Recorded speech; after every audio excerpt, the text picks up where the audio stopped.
Saudaraku, Yayasan Leuser Internasional atau YLI menggelar kegiatan sosialisasi proyek Livelihood Carbon Fund di Kampung Atulintang, Kecamatan Linge, Aceh Tengah pada Senin 14 Juli 2025. Kegiatan ini dihadiri oleh berbagai elemen masyarakat, mulai dari aparatur desa, tokoh adat, petani, hingga perwakilan organisasi masyarakat dan kepemudaan.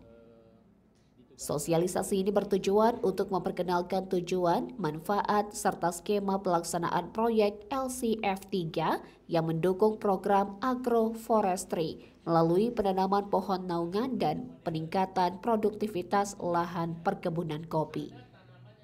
Proyek ini juga diarahkan untuk memperkuat kapasitas masyarakat dalam menghadapi dampak perubahan iklim di wilayah Kampung Atulintang.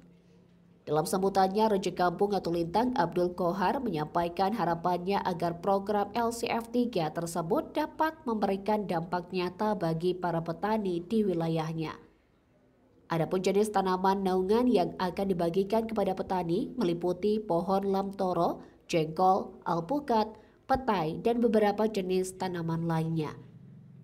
Tanaman-tanaman ini dipilih karena mampu memberikan manfaat ekologis sekaligus ekonomis bagi para petani. Sosialisasi berlangsung aktif dan interaktif. Masyarakat tampak antusias mengikuti diskusi, menyampaikan berbagai masukan, serta harapan mereka terhadap implementasi proyek LCF3 di kampung mereka. Salah satu tokoh masyarakat, Budi Setiawan, menyambut baik inisiatif ini. Kegiatan ini ditutup dengan penegasan komitmen bersama antara masyarakat dan Yayasan Leuser Internasional untuk mendukung pelaksanaan proyek secara partisipatif dan transparan demi mewujudkan lingkungan hidup yang lestari serta masyarakat yang tangguh dalam menghadapi perubahan iklim. Dari Aceh Tengah, Alga Mahatiara, Tribun Gayo.